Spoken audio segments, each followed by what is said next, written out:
On my wedding day, my sister made a scene, threw champagne, smashed my cake, and screamed, "This is what you get for acting like you're better." My mom hugged her. "She just needs to let it out," she said. I said nothing.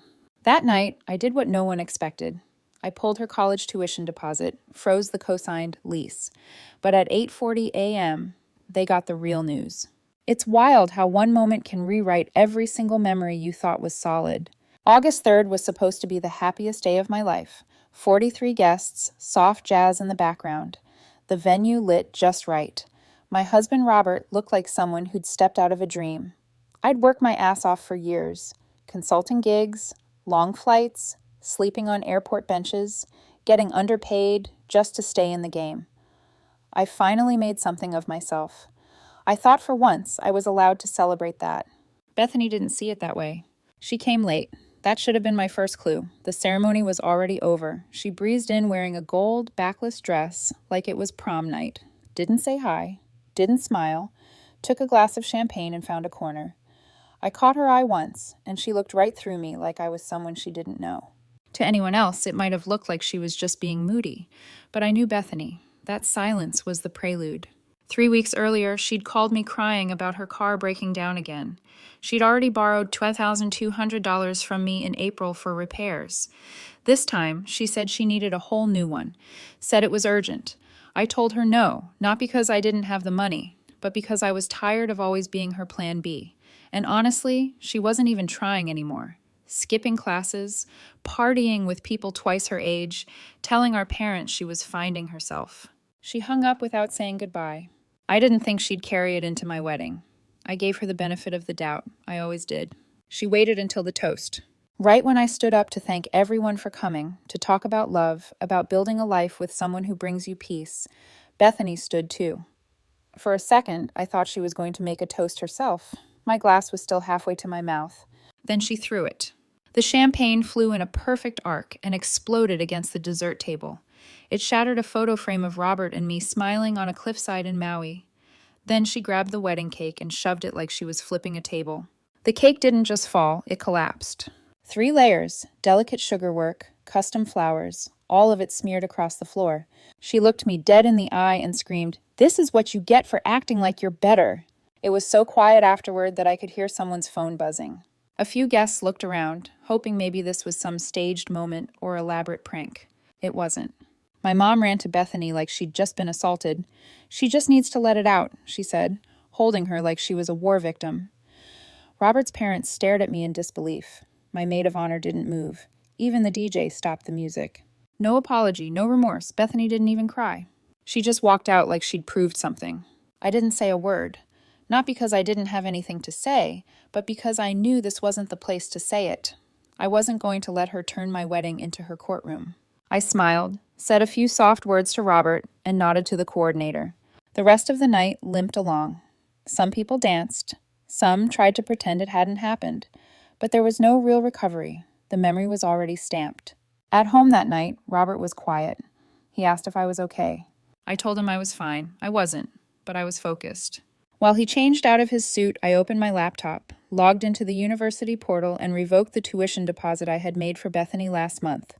$9,400 gone.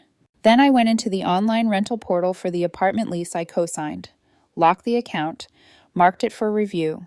No approval, no rent payment. Lease agreement now frozen. Rent due in 5 days. At exactly 8:40 the next morning, Bethany called me. I didn't answer. She followed with 3 texts. What the hell? Why is the portal locked? I can't access anything. Did you do this? I didn't reply, because that morning wasn't the end of anything. It was the beginning. By the time Bethany sent her 6th text, she dropped the passive confusion. The last one just said, "And fix this." I muted my phone and made coffee. I didn't tell Robert right away, not because I was hiding it. He would have supported it anyway, but because I wanted a minute to enjoy the silence. The wedding was over. The chaos had passed. And for the first time in years, I'd stopped being Bethy's safety net. Around noon, my mom called. I let it ring out, then she left a voicemail. "Your sister's very upset. She feels abandoned. Call me." The irony. She wasn't abandoned when I co-signed the lease, or when I paid her deposit, or when I covered her overdraft fees, bailed her out of a botched Airbnb situation, sent her $500 just until Friday, which turned into radio silence for 4 weeks. No one called me then to ask how I felt. Bethany didn't talk to me for 2 days after the wedding. Then she showed up outside my apartment. Robert saw her through the peephole and didn't open the door. She banged for about 10 minutes, loud, rhythmic knocks like a kid trying to start a fight. Robert finally cracked the door open, asked her what she wanted. Bethany didn't even say hi, just launched straight into demands. She said she had 5 days to pay rent and she'd already blown through her summer job money, that she was banking on the tuition deposit, that I had no right, that I had a moral obligation to follow through. Robert told her I wasn't home. That was a lie. I was in the living room. But I wasn't interested in speaking through a door, not until she showed some kind of remorse. Which she didn't. She left shouting something about legal rights, about how I couldn't just yank everything without warning. But she was wrong. I checked the lease. I was the primary on the account. She was the resident. She had no power over it, not legally. I could pull the plug, and I had. 3 more days went by. She sent me an email with the subject line, "Are you seriously doing this?" Inside, she laid out a full breakdown of her upcoming expenses. She wanted me to reinstate the tuition. Said if I didn't, she'd have to drop out for the semester. That if she got evicted, it would be on me. Then she tried to guilt trip me. She said she ruined the wedding because she was overwhelmed. That I should have understood. That I was the only person in the family with real money, and I was letting it go to my head. I didn't answer. I forwarded the email to Robert with a note. "Your turn to read the circus." That's when Bethany escalated. She showed up again. This time, she waited until Robert got home from work and tried to slip in through the door behind him. Robert didn't scream. He grabbed Bethany by the arm, dragged her into the hallway, and told her if she ever tried that again, he'd call the police. Then, without warning, Robert grabbed a fistful of Bethy's hair and shoved her down the hall. No drama, just raw, clean force. Bethany shrieked and stumbled, but Robert didn't even flinch. He shut the door and locked it like he'd taken out the trash. 10 minutes later, my phone lit up again. This time it was my dad. He started the call with a sigh and said, "Look, we need to talk about your sister." I asked him what exactly he wanted to talk about. He said she was spiraling and that I needed to help her land. That what she did at the wedding was just emotions and I shouldn't take it personally. That I was old enough now to be the bigger person. I told him I'd already done that, for years. He told me not to punish her for a bad moment. I told him it wasn't a moment, it was a pattern. I hung up when he started talking about family unity, because at that point, I knew something neither of them had admitted yet. Bethany wasn't spiraling, she was just finally falling. After Robert threw Bethany out, we didn't talk about it right away. It wasn't awkward. We were just quiet. I poured him a glass of wine and we sat on the couch like nothing had happened. But I could feel something shift between us. Not in a bad way, more like settled. Like Robert had drawn a line in permanent ink, and neither of us had to guess where he stood. Bethany didn't come back the next day, but she didn't disappear either. She started sending Robert texts. Not me, Robert. Apologies wrapped in guilt trips, little paragraphs pretending to be mature, but always ending with some variation of, "She owes me." Robert ignored every message, blocked her number after the 4th one. Then Bethany switched tactics. She texted our mom and dad saying she was being physically attacked and treated like a stray dog by Robert. She made it sound like she'd shown up to reconcile and Robert had ambushed her. That's when the group chat happened. My dad added me, Robert, my mom, and Bethany into one chaotic vortex and typed out, "Let's have an honest talk without yelling or blocking. We are still a family." Bethany chimed in first. Said she was hurt. Said she acted out at the wedding because she felt invisible. She wanted someone to acknowledge how forgotten she felt. She claimed I'd been rubbing success in her face for years. Then my mom joined in, told me it was time to move forward and forgive her while she's still finding herself. She ended her message with, "And she's still your baby sister." Robert left the group chat. I stared at the screen for a long time. Then I replied with exactly 3 sentences. "She's not a baby, she's 22, and she needs to learn the cost of disrespect." Silence after that. No one replied, no typing bubbles, just that weird, quiet digital tension that feels louder than shouting. 2 days later, I heard through my cousin that Bethany had packed up and left her apartment. Couldn't pay rent, couldn't find a subletter. The lease company contacted me for final paperwork. I didn't fight it. I signed it all off, made sure my credit was safe, and moved on. But the real kicker came a week later. Bethany enrolled back in school. Not under my name, under my parents'. Turns out they paid the tuition themselves. After all the complaining about money, after all the guilt about how we don't have the same opportunities as you, they just pulled out the card and paid it quietly. No announcement, no apology, just did it like it had been an option all along. So they had the money. They just didn't want to spend it on her when they could pressure me to. I was done. I wasn't angry. I just felt clear. Robert and I sat on the balcony that night, drinking cheap wine and eating leftovers, and I told him I felt like a decade-long weight had been cut loose. He smiled and said, "Good, now we can live." And that was the first night I truly believed him.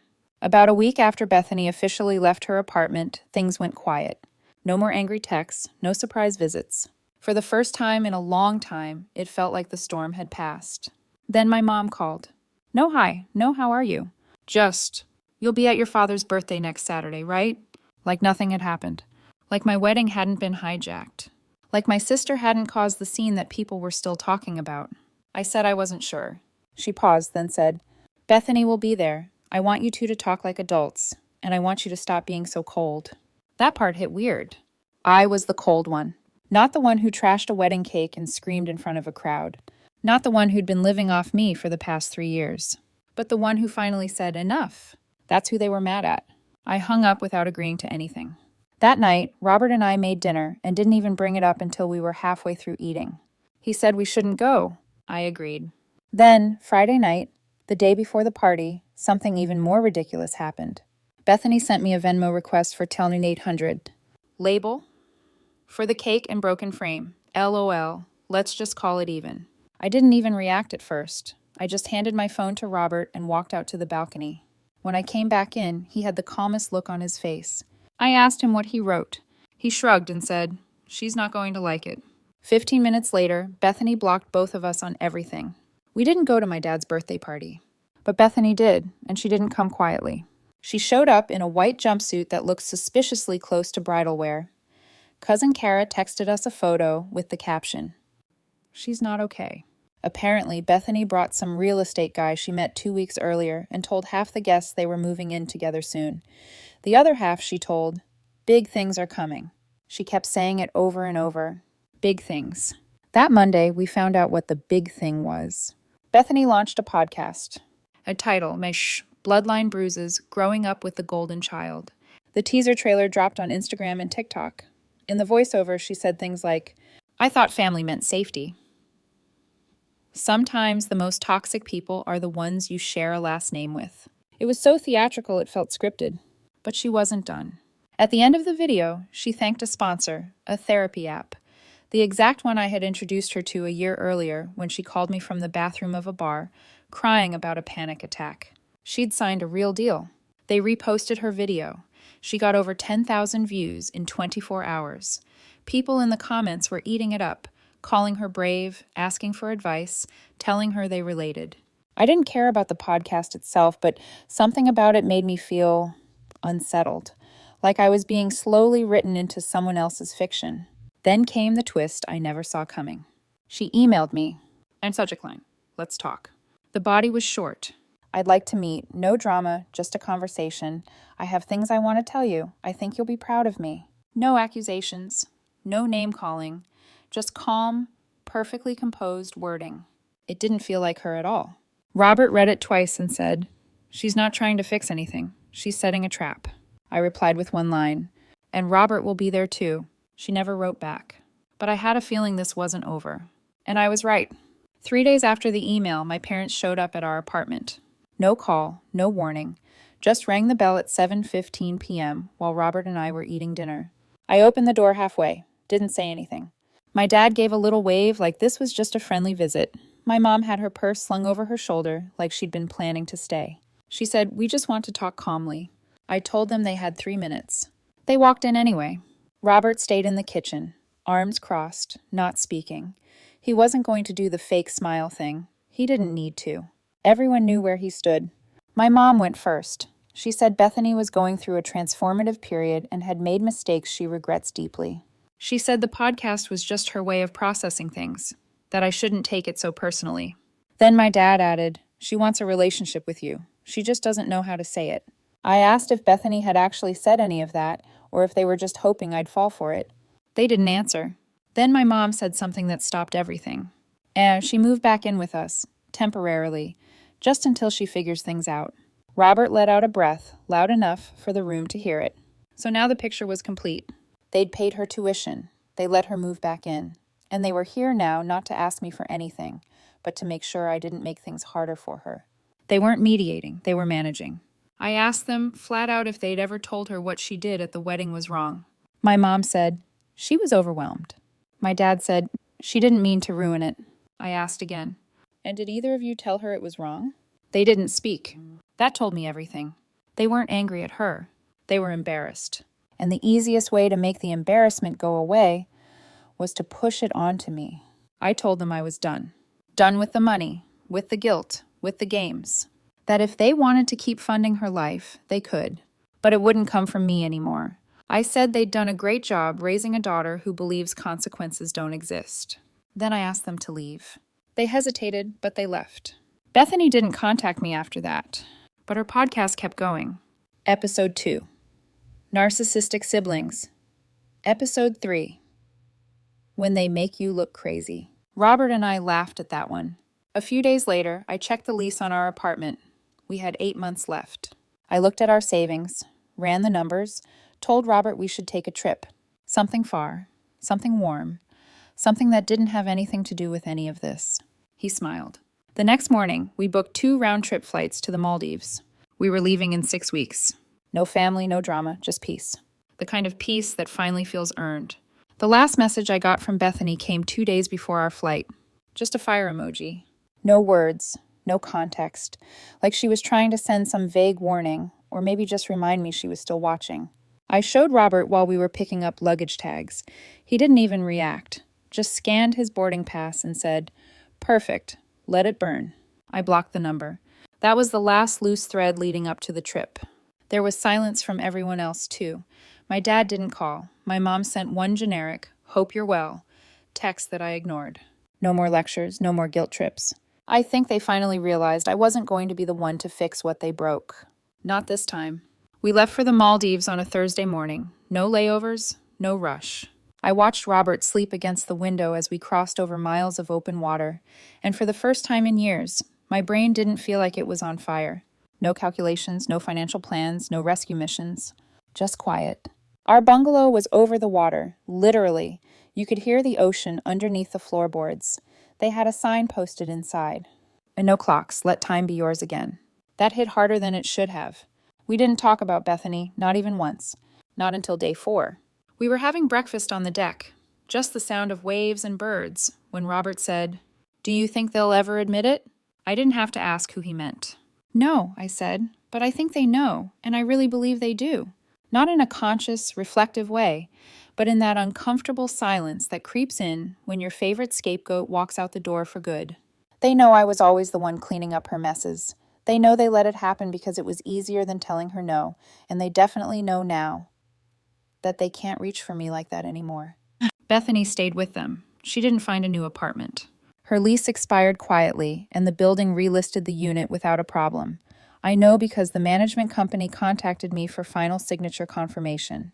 She never reached out about it. Never said thank you, never said sorry. She never will. But I stopped waiting for that. I don't need the apology. I just needed it to end. The podcast kept going for another 2 episodes. One was about being erased by your support system. Another about financial abuse inside families. I didn't listen, but Kara did. She said Bethany was stretching the truth so hard, it stopped making sense. People stopped engaging. Comments slowed. Sponsorship vanished. After that, nothing. The silence wasn't just digital, it bled into real life. I stopped checking her socials. My mom stopped sending passive-aggressive group texts. My dad didn't mention her the one time he called to ask about a mechanic. Eventually, Kara told me Bethany had enrolled for part-time classes again, using my parents' money this time. Apparently, they dipped into a rainy day fund they'd kept for emergencies. I almost laughed. Turns out they had it all along. They just didn't want to use it. Not until I refused to. Robert and I came home to a different version of life. We moved into a better place, further from the city, closer to the quiet. No more buzzing phones. No more split payments. Just us. I got a new credit card. Left my co-signer days behind. I even changed the password on my bank account for the first time in 6 years. No more surprise withdrawals. No more Venmo requests labeled, "Please don't ask." We don't talk about the wedding anymore. We don't need to. It's just a weird blip in a story that no longer belongs to us. Some nights we sit on our new porch with wine and watch the neighbor's dog chase moths under the porch light. We talk about actual things. Books, trips, ideas, the business Robert's planning. Real things. That old life, it doesn't even feel like mine anymore. It's something I watched happen. Something I closed the book on. Sometimes fire doesn't need to be fought. Sometimes you just let it burn itself out and walk away finally warm.